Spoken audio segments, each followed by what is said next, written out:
दोस्तों नमस्कार, good morning and welcome to this video.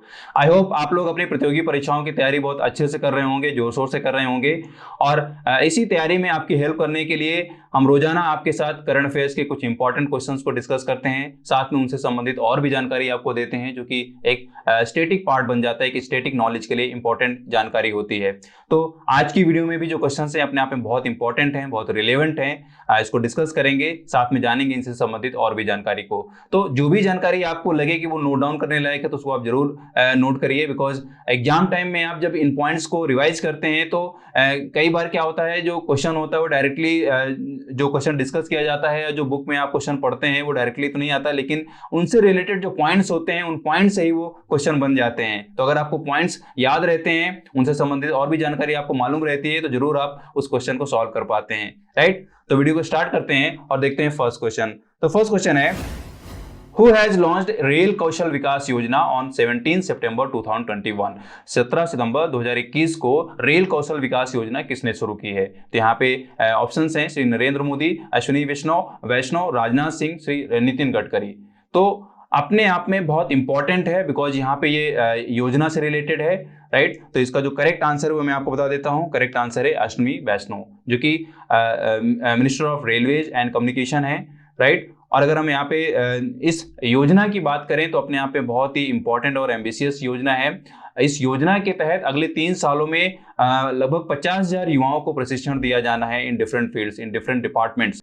जैसा कि आप सबको मालूम ही है कि रेलवे अपने आप में ही एक बहुत बड़ा डिपार्टमेंट है, जिसके अंदर बहुत सारे डिपार्टमेंट्स हैं। राइट, तो इन डिपार्टमेंट्स के अपने अपने प्रशिक्षण केंद्र हैं और इन्हीं प्रशिक्षण केंद्रों में इन 50,000 युवाओं को प्रशिक्षण दिया जाना है। राइट, तो जरूर इन प्रशिक्षण केंद्रों से जो प्रशिक्षण पाके ये बच्चे निकलेंगे बाहर, तो अपने आप में ये कौशलवान होंगे और अपना भविष्य बना सकेंगे। तो जरूर अपने आप में बहुत इंपॉर्टेंट है, इसको आप ढंग से, इसको डिटेल में जितने भी इसके पॉइंट्स हैं उसको आप पढ़ लें और नोट डाउन कर लें। राइट, नाउ देखते हैं नेक्स्ट क्वेश्चन।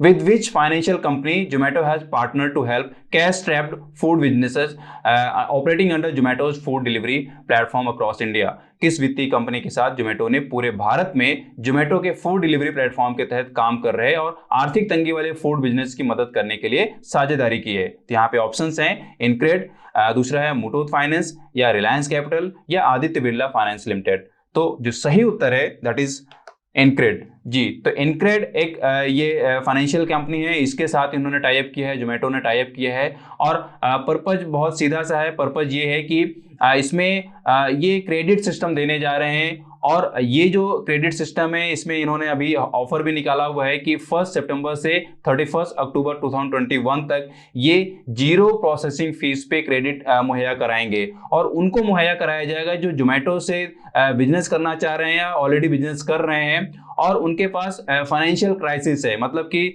उनके पास पैसे की या आर्थिक तंगी आ रही है और अपने बिजनेस को ढंग से प्रमोट नहीं कर पा रहे हैं। राइट, तो जोमेटो जो है उनकी हेल्प करेगा इनक्रेड के थ्रू, ताकि उनको क्रेडिट दिया जा सके और उस क्रेडिट से वो अपने बिजनेस को आगे बढ़ा पाएं, उसमें जो भी उनकी बेसिक जरूरतें हैं वो उसको पूरा कर पाएं। तो जरूर अपने आप में बहुत इंपॉर्टेंट है और इकोनॉमिक सेक्शन में ये पूछा जा सकता है। नाउ देखते हैं नेक्स्ट क्वेश्चन।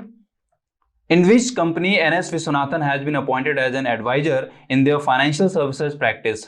किस कंपनी ने NS विश्वनाथन को वित्तीय सेवा में सलाहकार के रूप में नियुक्त किया है? तो यहाँ पे ऑप्शंस हैं HDFC bank, Tata consultancy, Microsoft India, या EY इंडिया। तो मैं आपको सही उत्तर बता देता हूं, सही उत्तर है EY इंडिया जी। तो EY इंडिया ने यहाँ पे NS विश्वनाथन को वित्तीय सेवा में सलाहकार के रूप में नियुक्त किया है, एज एन एडवाइजर यहाँ पे नियुक्त किया गया है। अपने आप में बहुत इंपॉर्टेंट है, जरूर पूछा जा सकता है इकोनॉमिक एंड कॉमर्स सेक्शन में।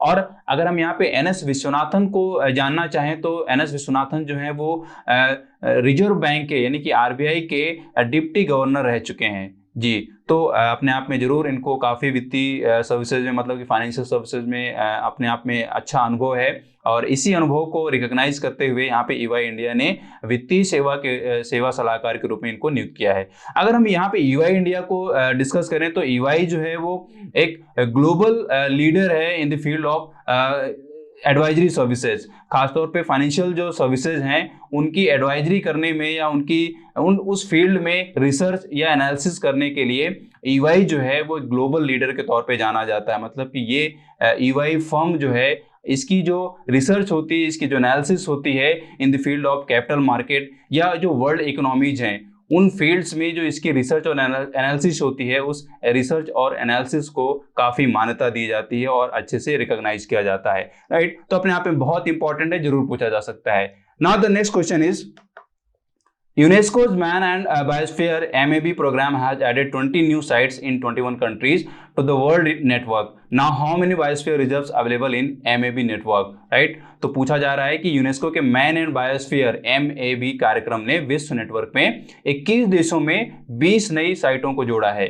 अब MAB नेटवर्क में कितने बायोस्फीयर रिजर्व सूचीबद्ध हैं? तो यहाँ पे ऑप्शंस हैं 725, 720, 750 या 727, राइट। तो यहाँ पे जो करेक्ट आंसर है दैट इज 727 जी। तो अब यहाँ पे जो 20 न्यू साइट्स रखी गई हैं, लिस्ट की गई हैं, उनको जोड़कर जो यहाँ पे नंबर बन रही है दैट इज 727। मतलब कि पूरे वर्ल्ड में यहाँ पे मतलब कि जो नेटवर्क बन रहा है जिसको हम बोलते हैं MAB नेटवर्क, इस नेटवर्क में 727 बायोस्फीयर रिजर्व्स अवेलेबल हो चुके हैं, राइट। तो अपने आप में बहुत इंपॉर्टेंट है। अगर इस MAB नेटवर्क को देखें एरिया वाइज तो इसने लगभग 5% अर्थ का जो लैंडमास है उस लैंडमास का लगभग 5% कवर कर लिया है। मतलब कि इसमें जितने भी बायोस्फीयर रिजर्व जो लिस्टेड हैं उनको अगर हम लैंडमास के टर्म में देखें तो इस लैंडमास ने लगभग 5% को कवर किया हुआ है, राइट। तो अपने आप में बहुत इंपॉर्टेंट है, जरूर आप इसको समझ लें। और एक चीज और मैं आपको बता दूं, यहाँ पे जो ये 727 बायोस्फीयर रिजर्व्स हैं ये 131 कंट्रीज में रखे गए हैं। किस में रखे गए हैं? 131 कंट्रीज से लिस्ट किए गए हैं, राइट। तो ये भी आप जरूर याद कर लें। यहाँ ये पूरे वर्ल्ड का मतलब ये नहीं है कि सारी कंट्रीज, तो यहाँ पे 131 कंट्रीज में से 727 बायोस्फीयर रिजर्व्स इसमें लिस्ट किए गए हैं, मतलब कि MAB नेटवर्क में आते हैं। तो जरूर आप इसको याद कर लें ढंग से। Now the next question, Pratik Moite, a bodybuilder, has been recognized by Guinness World Records as the world's shortest competitive bodybuilder in male category. What is height of Pratik Moite? Right? तो अपने आप में बहुत important है ये भी, इसको आप जरूर याद कर लें। मैं आपको इसका सही उत्तर बता देता हूं। सही उत्तर है 3 फीट एंड 4 इंचेज। क्वेश्चन यहाँ पे यही पूछा जा रहा है कि बॉडी बिल्डर प्रतीक मोहिते को गिनीज वर्ल्ड रिकॉर्ड्स ने दुनिया के सबसे छोटे प्रतिस्पर्धी बॉडी बिल्डर के रूप में मान्यता दी है।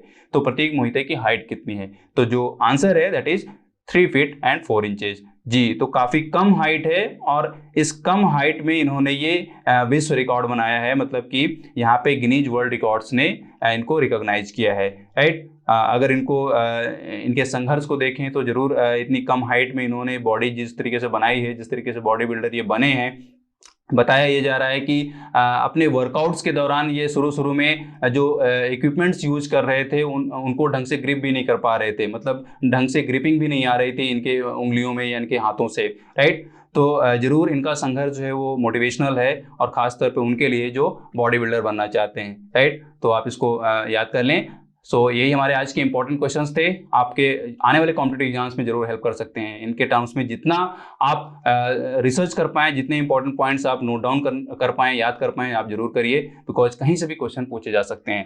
वीडियो को लाइक करें, शेयर करें और आप चैनल में नए हैं तो इसको आप सब्सक्राइब कर लें, साथ में बेल आइकन को प्रेस कर लें। अगर आप फेसबुक और इंस्टाग्राम पे हैं तो वहां पे भी आप हमको फॉलो करें ताकि जो इंपॉर्टेंट अपडेट्स हैं वो आपको मिलती रहें। साथ में आप हमको कमेंट करके बताइए कि इस सीरीज के फॉर्मेट में क्या चेंजेस किया जा सकते हैं या आप किस तरीके का बदलाव चाहते हैं, ताकि आपको अपनी ज्यादा से ज्यादा मदद मिल पाए, राइट। तो मिलता हूं आपसे नेक्स्ट वीडियो में, तब तक के लिए थैंक यू।